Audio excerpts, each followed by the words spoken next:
Bu dünyayı fotoğraflar başka gözden görüyorlar. Objektif aşırı onlar en ufak detalleri seçiyorlar, görüyorlar, dinliyorlar, patride çıkarıyorlar, hem bu dünyaya gösteriyorlar. Zaman hayır olsun saygılı seyirciler, efirde Lafidil'in büyük ağlayan programımız.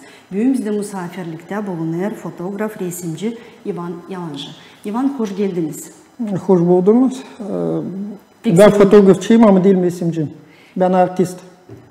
Pek sevindim hani siz bulduğunuz bir vakitte geldiniz bize misafirle. Elbette ki bizim insanlara pek meraklı. Nerede siz doğdunuz? Nasıl geçti küçüklüğünüz? Belki detay bize var mı verirsiniz kendi yaşamanız için? Ben doğdum 1980 yılda Kıpçak'ta. Kıpçak'ta 20 yaşındalık yaşadım.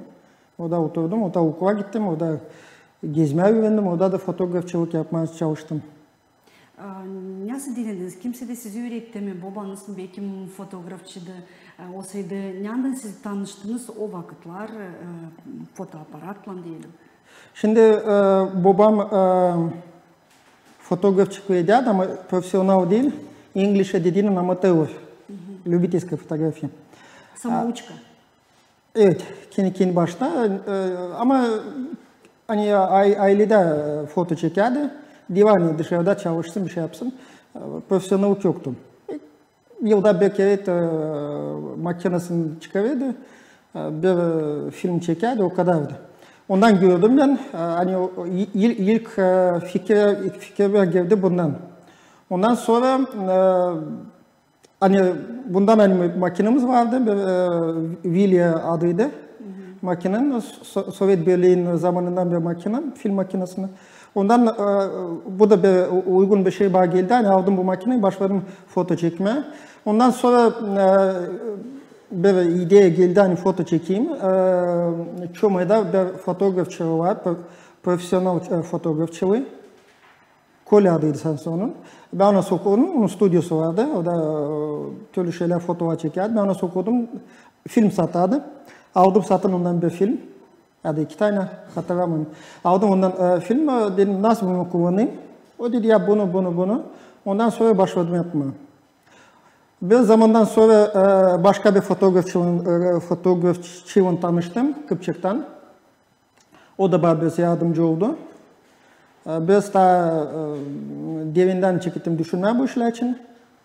Bir zamandan sonra başladım business bundan yapmaya, hani para kazanmaya. İlk fotoda ilk neye başladım yapmaya, para kazanmaya. Kazanmak da ona zor demen hiç ki orada para yoktu. Azıcık neseydi kazanıyordum. Hani iyi film almaya diyeni, iyi fotoğraf çekmeye diyeni hiç ki her bir şeye fotoda çok para lazım. O da yok hani parasız olsun bir şey. Şimdi makineler çok pahalı ama aldın bir kere makine sonra kullanıyorsun uzun zaman. Film zamanında her zaman lazımdı. Her kere lazımdı. Film alma, fotoğrafı bastırma neyse de her bir şeye para giderdi. Ondan sonra Tarkov'dan bir fotoğrafçı var, Dmitri Boymichkov. O jurnalisti, onun kendi Bulgar gazetesi var. O bana biraz yardımcı oldu. Birkaç kitap verdi, ben okudum. Neyse güzel konuştu benimle, vayetti benimle güzel. Ondan sonra biraz devinledim. Fotoda devinledim. Sonra da gittim Kişinev'a. Kişinev'da ben şimdi başladım foto çekmeye 1997 yılda. Hani 3 yılda, bunu işe anlattım, 3 yılda geçti. Ondan sonra Kişinev'a gittim. Kişinev'da benim zannettim daha biraz devinledi. Kişinev'da yaşadım, çok mu anladım? Anladın. Kişinev'da yaşadım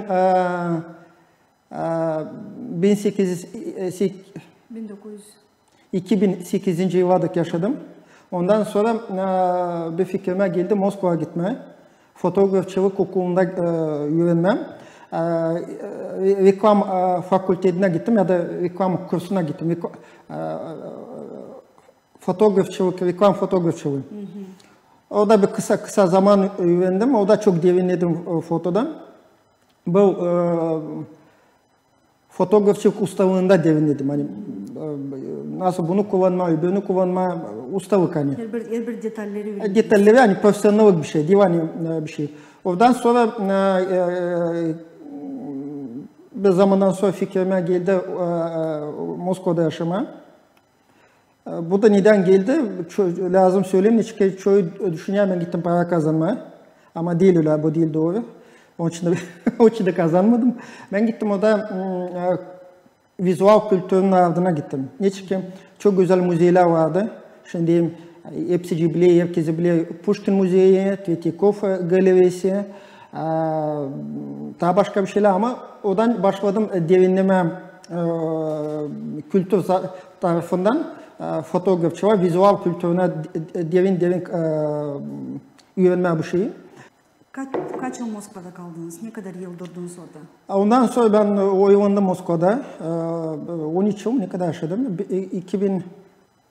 2008'den geçti yıl çıktım. Şimdi 22. yıldadık.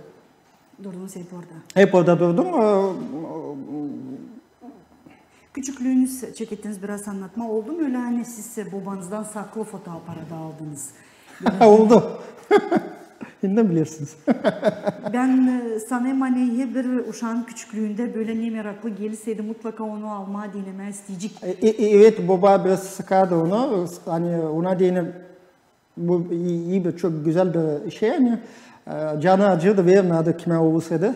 Ben ondan saklı aldım onun makinesini veriyorum. Bir kısa zamanda kullandım. Ben ne kadar ama kovana kırdım. Kırdım. Babanız bağırdı mı size ilk sırası onu saklı aldınız?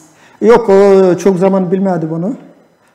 Açan geçtim başka makineye. Şimdi ondan daha bir yüksek profesyonel makinesinden geçtim. Kiev, 4. Kiev. Çok iyi bir güzel bir makine. German, Almanya'nın makinesinin kopyası.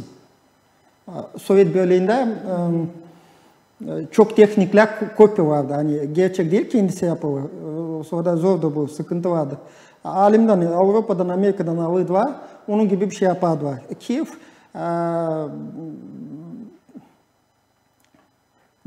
Alman makinesinin kopyası, şu söyleyeceğim, Contax makinesinin kopyasını yaptılar. Çok güzel bir makine. Ondan sonra ona geçtim. Bir kısa zaman, bilmiyorum 2-3 ay kullandım. Hani bana verdi fotoğrafçı kullanma, sonra geri verdim. Ondan sonra kazandıktan sonra para aldım kendi makinemi. Gene Sovyet Birliği makinesi. Bu o zaman Japon, Avrupa makinelerine para yoktu, ona çok pahalıydı. FET aldım. FET, 5. FET. Bir zaman onu kullandım. Baba güvenmedi. Baba çok zaman bilmeden ben aldım makinesini. Açan güvendi, geçti. Artık benim prosesim giderdi. Sizin böyle bir soru sorayım. Babanız acaba size nasihat etti mi? Açan siz dediniz hani ben isteyeyim fotoğrafçı olma, isteyeyim patride çıkarma. Bir şey dedi mi? Durguttu mu sizi? Ben ona sormadım. Ama hep de Bekim'de danıştınız, Bekim'de söylediniz hani ben pek beğeneyim bu zanaatı, ben de gideceğim bunu öğreneceğim. Hiç söylemedim, hiç konuşmadım, aldım, başladım yapmaya. Şimdi artistlerde, fotoğrafçılarda kimde lazım olsun karakter. Açan sorarsın, düşünüyorsun, niye alim söyleyecek, baba yakın kişi olsun, okey. Ondan bir şey çıkmayacak, lazım karakterin olsun. İstediğin aldın, yaptın. Birisine sormak yok. Onun için ben de babama sormadım. Babam sonra güvendi. Açan güzel fotoğraf yapardım. O baktı. Dedi sen benden daha güzel yaparsın. Süpersin. Bu kadar. Bu laflar size dinin neydi? Bu laflar babanız dedi hani siz ondan daha güzel yaparsınız. Siz onları nice kabul ettiniz? O zaman da Açan söyledi. Ben kaç yaşındaydım o zaman? 17 yaşındaydım. 17 yaşındayım. Badi o zaman bir şey geldi bu laflardan. Hani, önemliydi size değil mi? Evet, o zaman önemliydi. Bana sıcak geldi ve sevdim ben bu lafları. Siz böyle seçtiniz kendi zanaatınızı, ileri doğru da hep bu yaşamanızı götürdünüz. Diyelim fotoaparat elinizde, büyün de hep bu işi ilerlediyorsunuz.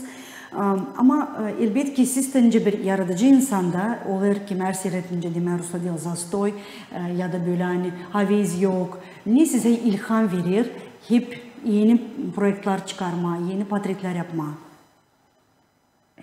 Evet, bende de zastoy dediniz.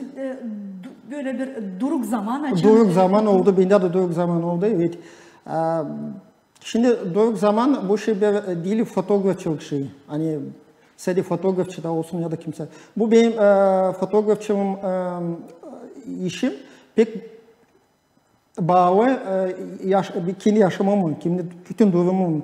Bu neden oldu açan bir şey yanında olmayı, dışarıda devlette, şehirde, nerede bir şey olmayı, o zaman o bende de bir şey olmaz. Ama bana çok yardımcı oluyor kitaplar.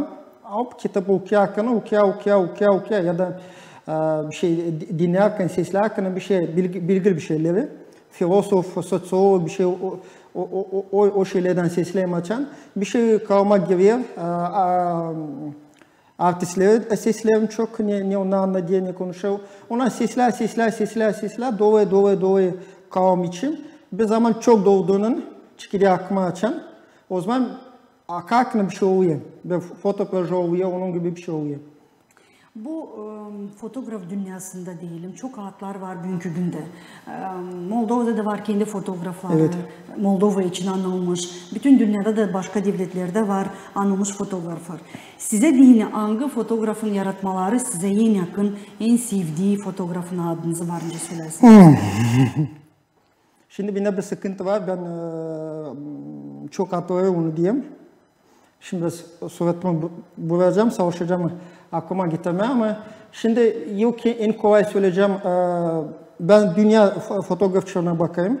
Bütün dünyada anılmış. Richard Avedon söyleyeceğim.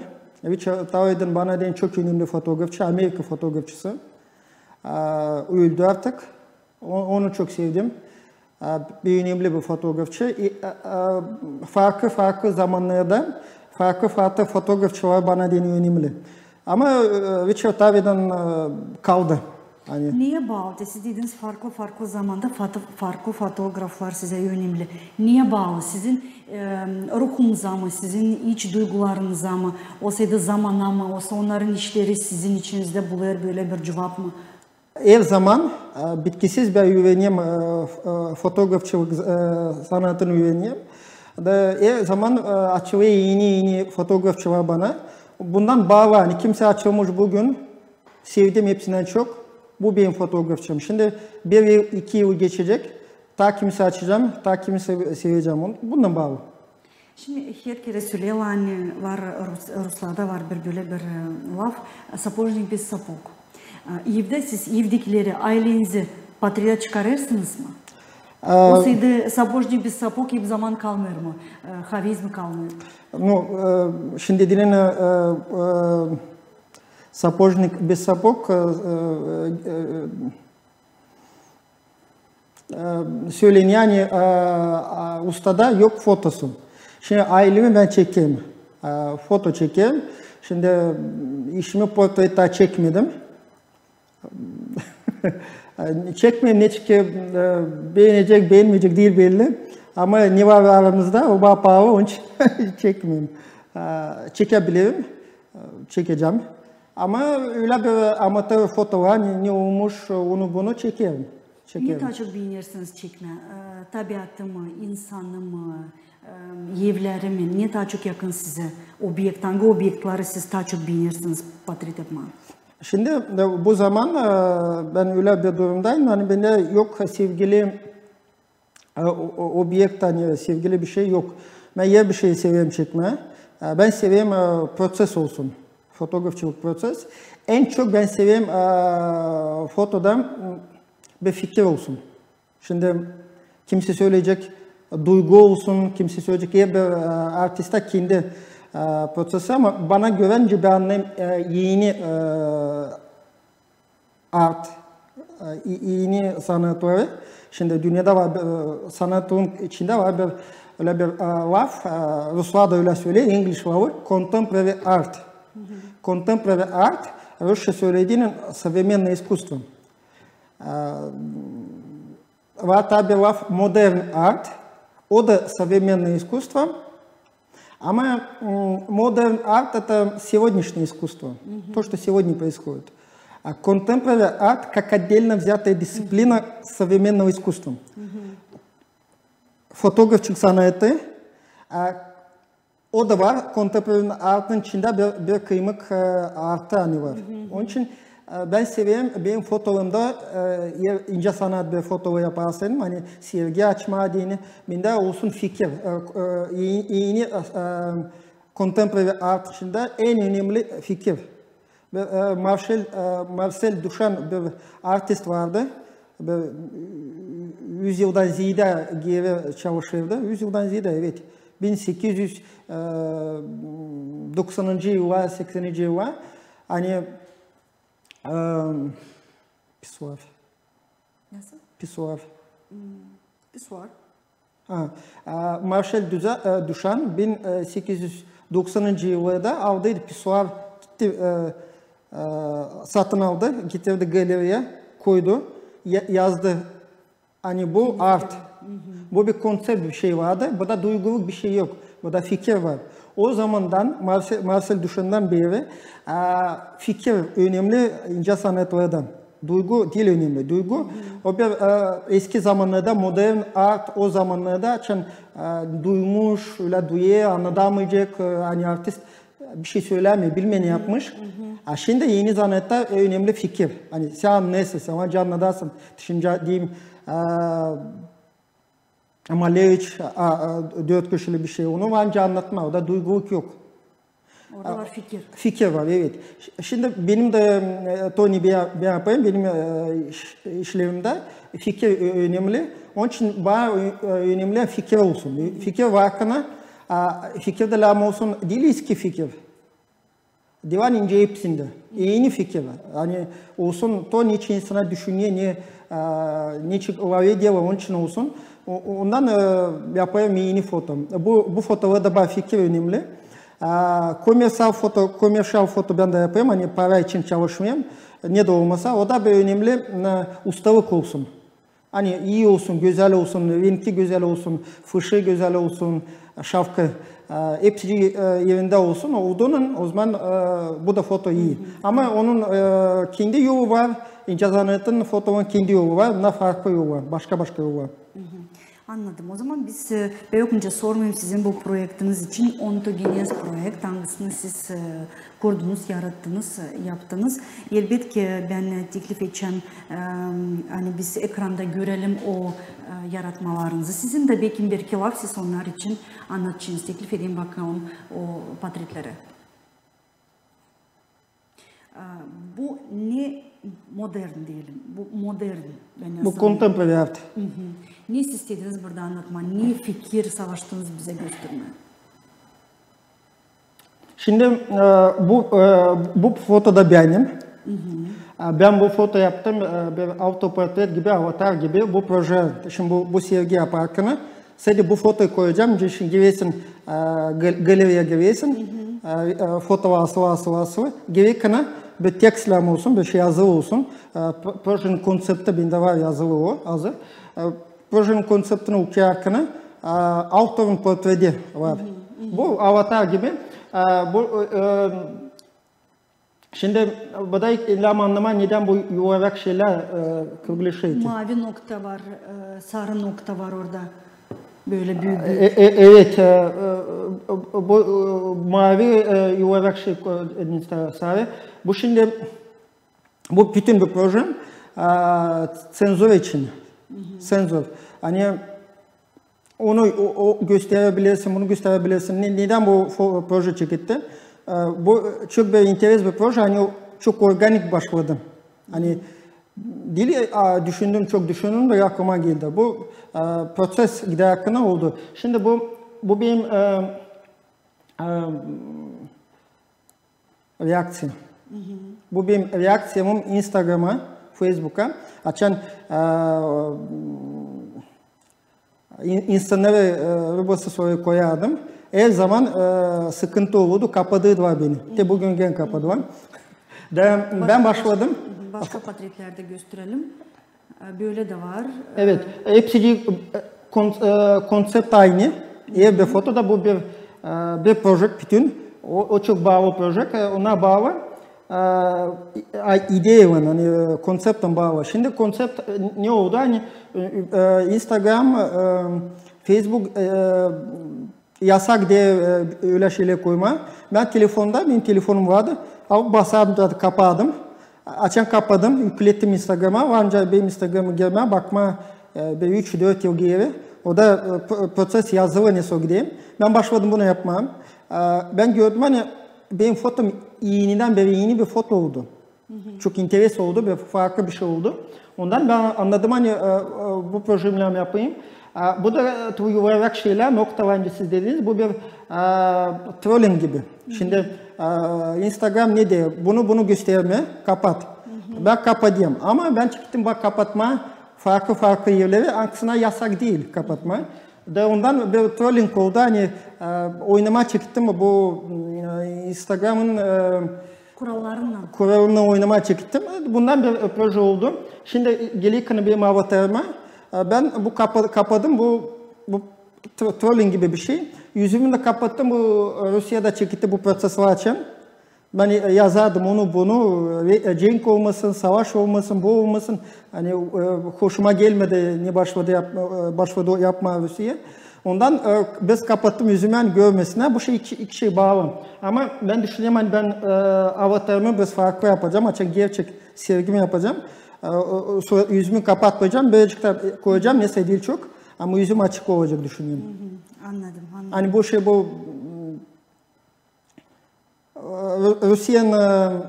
Rusya'nın cenkine diye bir protesto oldu. Rusya'nın politikasına diye bir protesto oldu. Bu da böyle. Ama Instagram'ın için konuşurken Instagram küçük bir ufak bir şey. Hani yaşamak daha bir derin.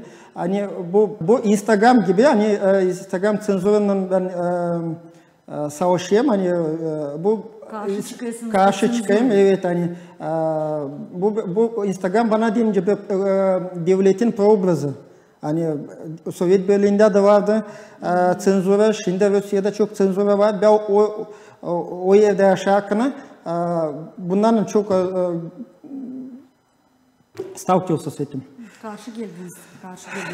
Сейчас.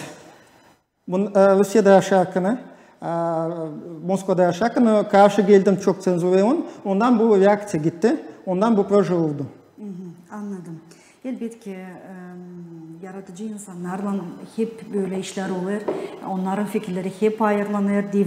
Devlet politikasına çok keret makar bildiğim kadar.